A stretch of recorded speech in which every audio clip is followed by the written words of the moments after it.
Hey guys, welcome to another video review.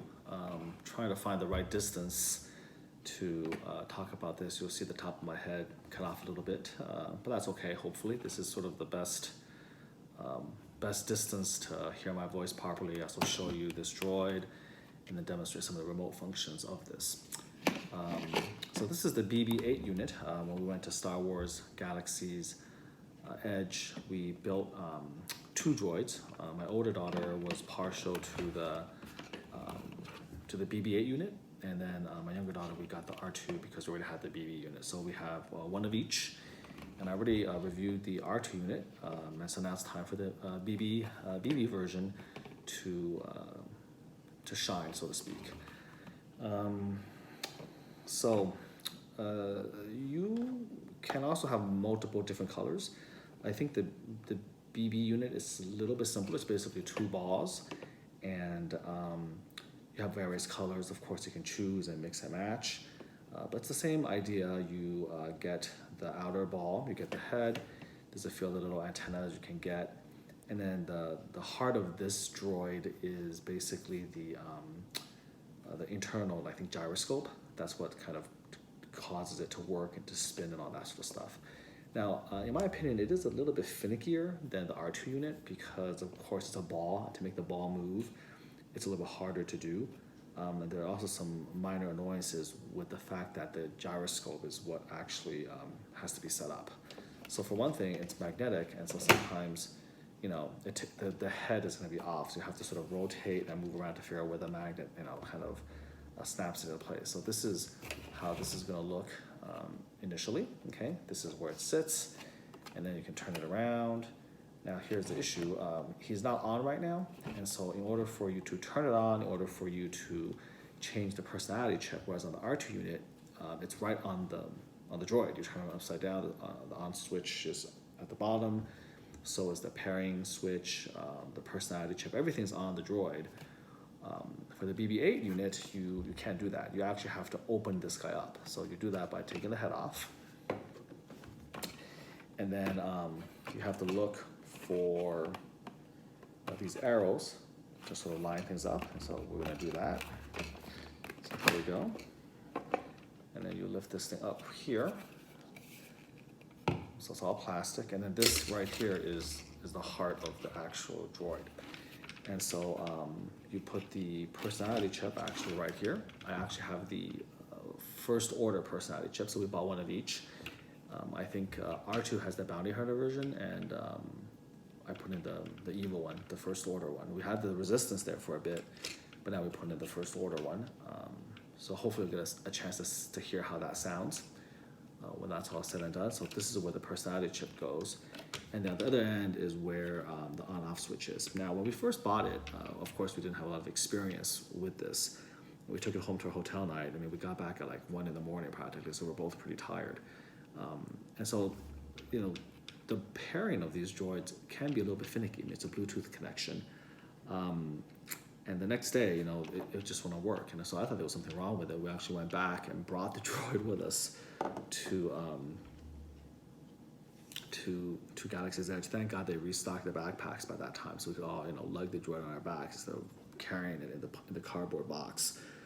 So they repaired it, but I've discovered since then that big surprise, if the remote control doesn't pair with it, the first thing to do before repairing it is just to turn this unit off and on, and then that will oftentimes reset the connection. So anyways, in this case, this is off, and so one of the annoying things is if you want to turn the droid on, you have to, you know, take essentially the ball and twist it off, which is an extra step that you didn't have to do with the R2 unit.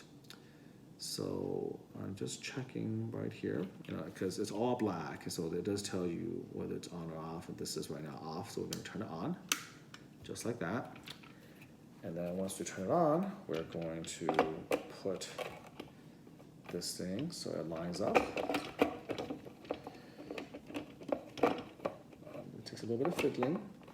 You know, it'll kind of seat in place, and then you'll just try to twist very, very naturally in place like this. And then the two red arrows will line up. Hopefully you can see that. But again, because it's a gyroscope, it can be placed any which way because, you know, this thing's going to spin when it does that. So again, your mileage may vary. but this is how you open and close it. And then you take this, you put it back on there. Okay, so now he's sort of ready to go.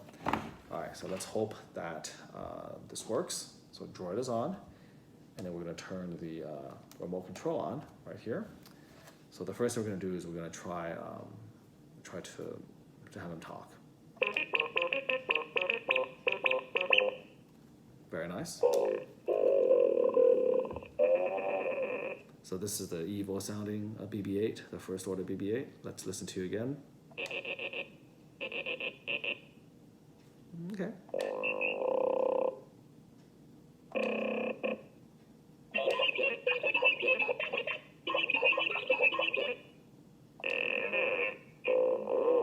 So I hope you can sort of tell the difference. Like in general, the first order is like more guttural, like a lower, kind of just harsher sounding. And the resistance is just more like cheery, like the normal BB-8 you would hear. Okay. So thank you. So there you go. Okay, this gives you some example of what he sounds like. So in terms of moving the head, I'm going to start moving the head right here.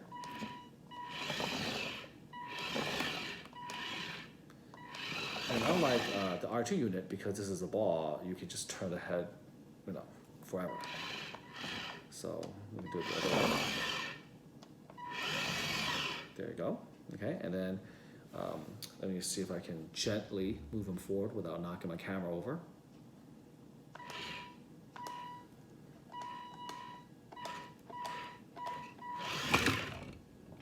So it's a lot harder to control, right? You see that?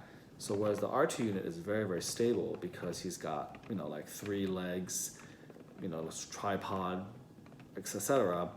This guy is a ball. And so he kind of goes from standstill to, 60 miles an hour just in a second. And so if I didn't stop that, he would just bowl right into you. He sort of has to get going, in terms of the momentum. So I'll go backwards. And again, just to get moving, the BB unit has to go real fast. So it doesn't really work very well on a table. But like say on the ground, you can definitely, see it whizzing all over the place. But he will have a tendency, and this was the same problem with the spherical BB-8, by the way, where if you just kind of went with it and went too fast, it would just run into things, and then the head will fall right off. Because remember that the head is just magnetized. So it is, it's cuter than R2 unit because it's more rounded, and in general, things like this with no edges tend to be cuter, maybe. And my daughter liked purple, and she liked the ball and all that. But in terms of actually, I think playing with it, or its responsiveness, or controlling it, again, it's a little bit tougher. I think the R2 unit definitely gives you a lot more control. So for instance, you go backwards. See, it's going backwards now. But you see how you just do a little bit, and it just it rocks back and forth quite a bit. And when it does that, is when the head's gonna fly off. And then of course turn the bottom as well. So you can turn it to different directions and that kind of thing. Whoa. We're gonna turn that right back. So yeah, you gotta be a little bit careful here. It almost knocked my glass right off of the table there. So anyways, there you go. There you go, see? So anyways, hope that was a pretty successful demonstration actually. So again, all of the droids have similar controls. You turn the head, turn the body so you can switch direction and go forward and backwards.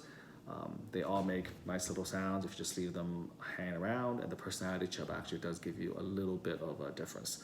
I think the main personality chip kind of functionality is sort of the sounds. It can clearly tell which is which, and then when you actually have the droid in Galaxy's Edge, depending on the personality chip that you install, they're going to also react and sound differently as well. So that's basically it. I said what I really needed to say on the other droid review with the R2 unit. Not much more to add. In terms of building it, again, pretty simple. The major black interior gyroscope, and then the ball here, and then this one here, and you have some antennas. I think we lost a little shorter one, but I wasn't too, wasn't too bothered by that. This is going to be a child's toy. It's going to lose the antenna sooner or later anyways. We got the tall one at least. The short one just kind of popped off. That's basically the highlights. Overall, I think I probably do like the R2 unit a little bit better. I always have. I think the BB-8 unit is cuter, but I think the R2 unit is just, my preference is just, I think, a better toy, so to speak. More stable, better functionality, easy to tell what's the front, what's the back, because this is just like a ball. And so turning the head, like, is almost the same as turning the body. See? So again, based on all of that, I think it looks cute, but I like the functionality of the R2 unit a little bit better. I think building it is a little bit more fun as well with the R2 unit. There's not much to this one. It's kind of like, you put it in there and you just sort of twist and then you're there. You snap together, you're there. At the droid building station, they really do want to give you kind of the sense or the illusion that you're building the droid. And so there's going to be a step in both the R2 unit and in this BB unit where you have to take the screwdriver. It has it's like this power screwdriver that comes from the top. It's hanging by a cord, and then you just press the button and you can go. So it gives you again that illusion. And then they have this whole little to do with activating it and pairing it with the remote. So again, if anything weird happens and this little guy doesn't talk or doesn't do what it's supposed to do, then the easiest thing is just to switch it off and switch it back on again. And of course, that's a lot easier to do with the R2 unit than with the BB unit. Is there anything else I'm forgetting about the whole experience? Not really. Again, I really think the backpack is a really, really nice feature. And if you want to take the droid to play with, I think there's actually a little droid area. There's a little area right outside the Droid Depot where you build these things. It has some life-size versions on the outside. And there's a little courtyard. I think the idea is just to put the droid out there, you can play with it. And that's like a nice little enclosure. So that's kind of a neat thing that Disney sort of thought about. And it's just a pretty remarkable place. I didn't even talk about the interior of the droid shop, where there's just so many life-size versions of these droids. It's pretty unbelievable, like multiple BB-8s and R4s, and of course have R2. They do have a life-size R2-D2, which has a price tag of $25,000, which is pretty amazing. As with most things, I think it is a little bit overpriced. I've seen life-size R2-D2s before. This one is essentially real, completely, put together. The dome moves, the lights flicker on. It's metal. It can be remote controlled, and this is sort of an interesting introduction to the whole concept of the R2-D2 Builders Club.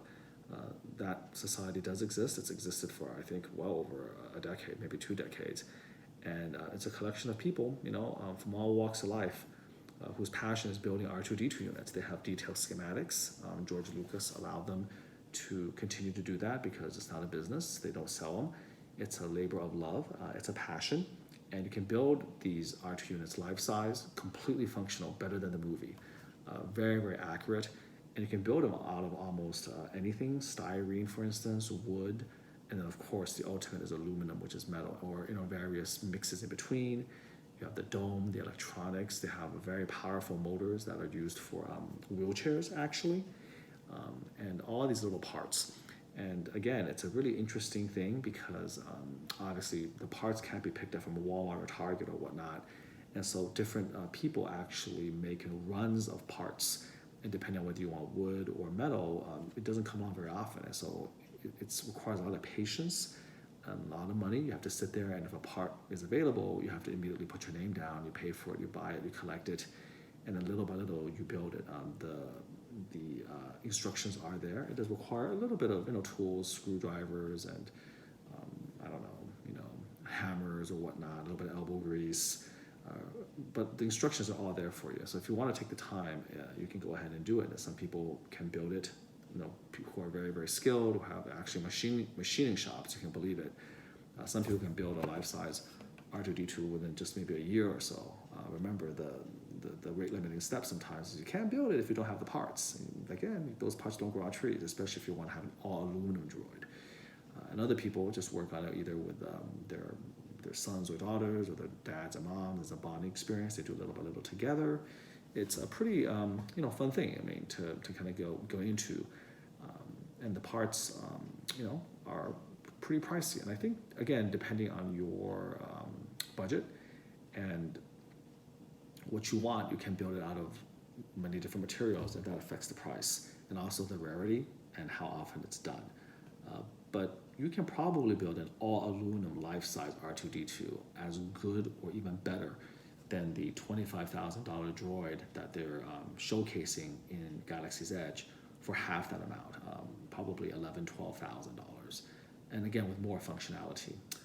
But it's a labor of love, and remember that's the price for all raw material. Oh, there you go. See, if you do nothing, if you say nothing, you see, he'll come out and say a few things, do a few things. He may even move a little bit.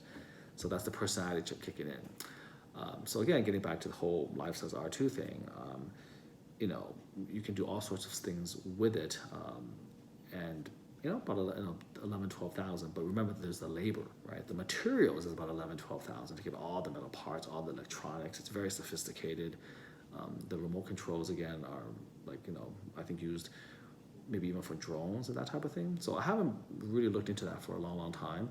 But the technology, I imagine, will just keep on going and getting better and better, you know. And now with 3D printing, with just all this stuff, you may see the parts coming out quicker with, you know, greater precision, all that sort of stuff. I mean, there's variations of R2 units that, you know, have like the Return of the Jedi version or something where the top can open up. There's ones where the little claw will open up as well. There's ones that can spray, you know, a fire extinguisher, you know, stuff. I mean, they got it all. You know, it's different versions of Empire Strikes Back, the functionality of Empire versus Return of the Jedi. So it's kind of cool to see all these people sort of, you know, get their mouth agape, in awe and wonder. And, you know, from my perspective, looking at it, it's like, oh yeah, you know, there are people who can build that, and for half the price, but you have to put in the hours. So is it worth the $25,000? If it's an all aluminum R2D2 unit with top of the line parts, electronics, it may very well be that worth that, because again, there's so much labor involved in building the thing.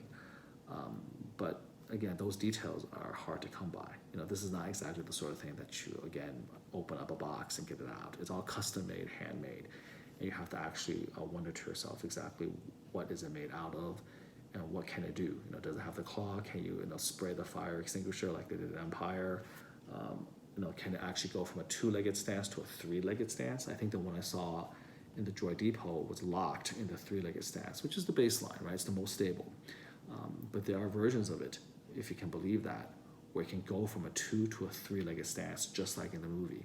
So hopefully that opened up a little world for some of you who didn't know about that.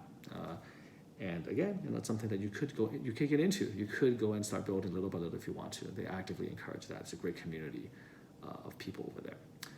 So I'm going to end on that, and I hope you enjoyed that. So now you have reviews of both the BB unit as well as the R2 unit, and just some thoughts of both. I think I pretty much covered everything you really need to know about that. When you're finished building the droids, walk around the depot and the shop itself. There's a lot of cool accessories besides the backpacks and the personality chips and the decals and all this other stuff. They have like a hilarious, I think a mixing bowl. It's like a kitchen thing, like one of those little metal bowls. It's like an R2D2 dome. So there's a lot of cool little things to see and check out. And of course, be sure to check out the life-size R2D2. So I hope you enjoyed that video. I'm gonna turn this off, and until next time, do take care.